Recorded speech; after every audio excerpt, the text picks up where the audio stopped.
उद्धव ठाकरे आज अहमदनगरमध्ये संगमनेर आणि पुणतांबा तालुक्यामधल्या काही गावात जाऊन शेतकऱ्यांशी संवाद साधणार। कोपरगावमधील काकडी, संगमनेरमधील तळेगाव आणि वडझरी खुर्द या गावांनाही देणार भेट। भाजपची मुंबईत महत्त्वाची बैठक। भाजपचे सर्व आमदार आणि खासदार बैठकीला उपस्थित असतील। सर्व लोकसभा आणि विधानसभा मतदारसंघांचा या बैठकीमध्ये आढावा घेतला जाईल। टाळी किंवा शेकहँड एका हाताने होऊ शकत नाही, त्यासाठी दुसरा हातही लागतो।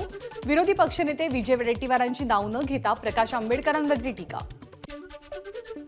राज्यातील दुष्काळ सदृश परिस्थिती आणि मराठा आरक्षणासह महत्त्वपूर्ण प्रश्नांची सोडवणूक करण्यासाठी राज्य सरकारने तात्काळ विधिमंडळाचं विशेष अधिवेशन बोलवावं, खासदार सुप्रिया सुळेंची मागणी। मुख्यमंत्र्यांनी वेळात वेळ काढून दुष्काळग्रस्त शेतकऱ्यांच्या बांधावरती यावं आणि आंदोलनस्थळी येऊन आंदोलकांना धीर द्यावा ही माफक अपेक्षा। रोहित पवारांची मुख्यमंत्री एकनाथ शिंदेंच्या दहीहंडीला भेट देण्यावरून ट्विटरच्या माध्यमातून टीका। धनगर आरक्षणाविषयी केंद्र आणि राज्याच्या निकषात मोठं अंतर। विधान परिषद उपसभापती नीलम गोऱ्हे यांची धनगर आरक्षणावरती प्रतिक्रिया। समाज आज संक्रमण अवस्थेतनं जातोय, अशा वेळेला संवादावरती भर द्यायला हवा, यातून तोडगा नक्की निघेल, नीलम गोऱ्हे यांचं मत। मनोज जरांगेंच्या शिष्टमंडळात 16 ते 17 जणांचा समावेश। शिष्टमंडळात अभ्यासक, आंदोलक आणि शेतकरी असतील। केंद्रानं घटनात्मक दुरुस्ती केल्याशिवाय मराठा आरक्षण मिळू शकत नाही। मराठा आरक्षण उपसमितीचे माजी अध्यक्ष अशोक चव्हाण यांची प्रतिक्रिया। इतकी वर्ष सत्तेमध्ये जाणता राजा म्हणून फिरत राहिलात, मात्र आरक्षणासाठी प्रयत्न कधी केले का? मराठा आरक्षणाच्या मुद्द्यावरून महसूल मंत्री राधाकृष्ण विखेंची शरद पवारांवरती टीका। रायगड जिल्ह्यामधल्या नागरिकांना आरोग्य सुविधा उपलब्ध होण्यासाठी आरोग्य मंत्री तानाजी सावंत यांची बैठक। या बैठकीत महाड येथे 200 खाटांचं रुग्णालय उभारण्याचे निर्देश। मराठा पाठोपाठ धनगर आरक्षणाचा लढा तीव्र। चौंडीतील पुण्यश्लोक अहिल्यादेवी होळकर स्मारकात उपोषणाचा 4था दिवस।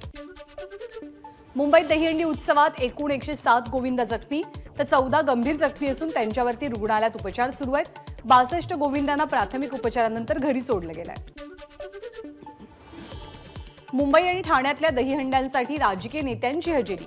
किरीट सोमय्या गोविंदांसोबत थिरकले तर आदित्य ठाकरेंचंही गोविंदांना प्रोत्साहन। शिंदे फडणवीसांनी फोडली हंडी। ठाण्याच्या टेंभी नाक्यावरती शिवसेनेच्या मानाच्या दहीहंडीला मुख्यमंत्री एकनाथ शिंदेंची उपस्थिती। अहंकाराचे थर कोसळले, आता विकासाचे आणि प्रगतीचे थर सरकार रचतंय। 2024 मध्ये लोकसभेची हंडी नरेंद्र मोदीच फोडतील। दहीहंडी उत्सवात एकनाथ शिंदेंचा विश्वास। लोकल ट्रेनमध्ये ठाण्यातील टेंभी नाका दहीहंडीचं लाईव्ह प्रक्षेपण। ठाण्यातल्या मानाच्या हंडीची सुरुवात केली होती आनंद दिघे यांनी। घाटकोपरमधील राम कदम यांच्या दहीहंडीला मुख्यमंत्री एकनाथ शिंदेंची हजेरी। यावेळी मुख्यमंत्र्यांनी हंडी फोडत उत्सवात सहभाग घेतला। उपमुख्यमंत्री देवेंद्र फडणवीसांनी घाटकोपरमध्ये येत राम कदम यांच्या दहीहंडी सोहळ्याला हजेरी लावली। फडणवीसांनी मंचावरच दहीहंडी फोडली। याच दहीहंडीला किरीट सोमय्या सुद्धा उपस्थित होते। किरीट सोमय्यांनी 3ऱ्या थरावरती चढून ही दहीहंडी फोडली तर गोविंदा पथकासोबत ठेकाही धरला।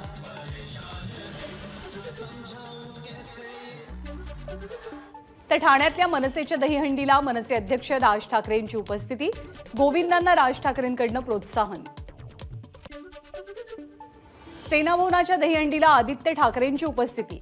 आजच्या दिवशी बालिश लोक राजकारण करतात, आदित्य ठाकरेंचा सत्ताधाऱ्यांना टोला। ठाण्यातील संस्कृती प्रतिष्ठानच्या वतीने आयोजित दहीहंडी सोहळ्यात जय जवान पथकाची 9 थर लावून सलामी।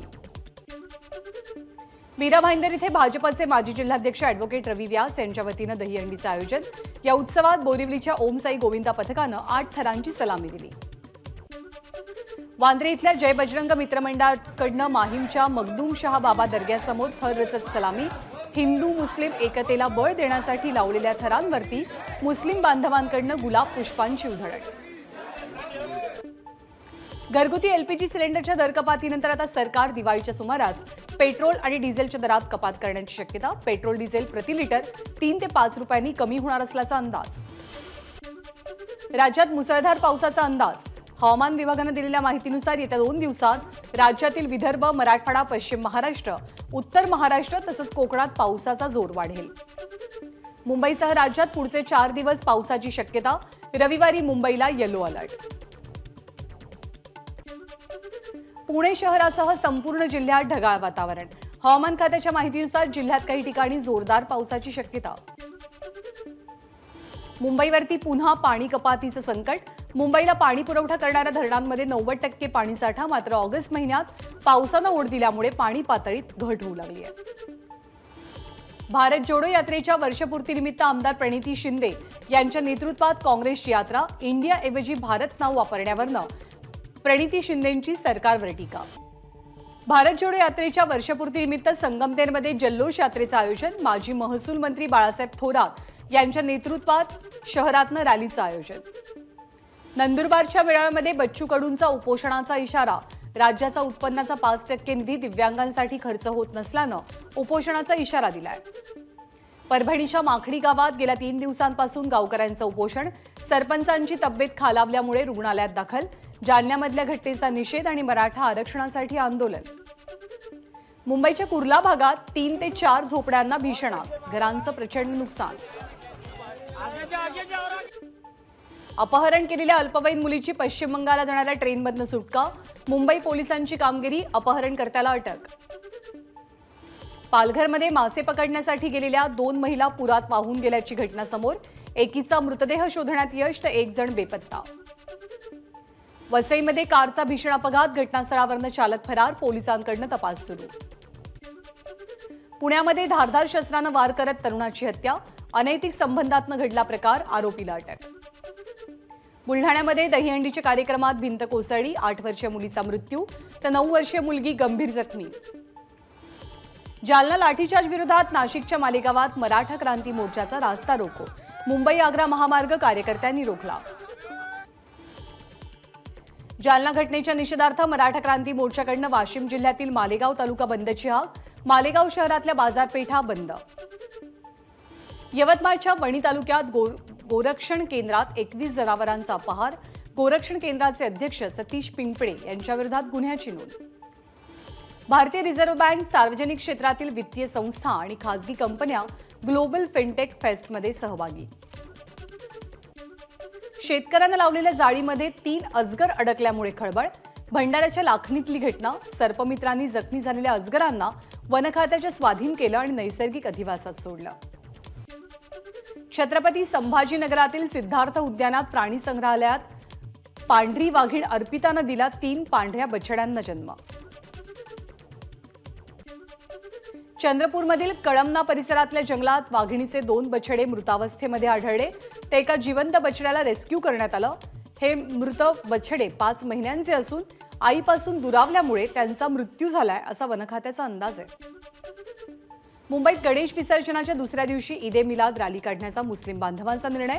अनंत चतुर्दशी आणि ईद-ए मिलाद एकाच दिवशी येत असल्यामुळे मुस्लिम बांधवांकडनं निर्णय. रत्नागिरीची 40 वर्षांपेक्षा अधिक काळ कार्यरत असलेली JK फाइल्स कंपनी बंद. जवळपास 350 कामगार बेरोजगार. तोटा होत असल्यामुळे रत्नागिरी युनिट बंद करण्याचा निर्णय. सूर्य आणि पृथ्वीच्या L1 पॉइंटकडे झेपावलेल्या आदित्य L1नं पृथ्वी आणि चंद्राचं छायाचित्र टिपत सेल्फी घेतलाय. 9 ते 10 सप्टेंबर दरम्यान दिल्लीमध्ये होणाऱ्या G20 शिखर परिषदेत सहभागी होण्यासाठी अमेरिकेचे राष्ट्राध्यक्ष जो बायडन भारताकडे रवाना. G20 शिखर परिषदेच्या निमित्तानं दिल्लीत भरणार शिल्प बाजार. या शिल्प बाजारामुळे जागतिक स्तरावरती भारताच्या उत्पादनांना प्रोत्साहनासोबत स्थानिक कारागिरांना नव्या संधी उपलब्ध होतील. G20 प्रतिनिधींचं स्वागत करण्यासाठी लोगो, कटआउट्स, ध्वज, कारंजी आणि भित्तिचित्रांनी सजली राजधानी दिल्ली. G20 शिखर परिषदेनिमित्त भारतीय लष्कराकडून आरोग्य सुविधा. दिल्लीतील एम्स, सफदरजंग रुग्णालय आणि आर्मी रिसर्च अँड रेफरलसह 4 रुग्णालयांमध्ये डॉक्टर आणि पॅरामेडिकल कर्मचाऱ्यांच्या टीमसह क्विक रिॲक्शन वैद्यकीय पथकं तैनात. भारतीय हवाई दलातील विंग कमांडर गजेंद्र यादव यांनी G20चा ध्वज 10,000 फुटांवरती स्काय डायव्हिंग करताना फडकावला. क्रिप्टोच्या नियमांसंदर्भात चौकट आखण्यासंदर्भात G20 देशांमध्ये सहमती झाल्याची माहिती. आपला देश सकारात्मकतेच्या दिशेने पुढे जातोय तर काही लोकांनाही बघवत नाहीये. उदयनिधींच्या वक्तव्यावरती योगी आदित्यनाथ यांची टिप्पणी. कृष्ण जन्माष्टमी निमित्त दिल्लीतल्या इस्कॉन मंदिरात कृष्ण जन्म साजरा। यावेळी केंद्रीय गृहमंत्री अमित शहांनी इस्कॉन मंदिरात भेट देत पूजा केली।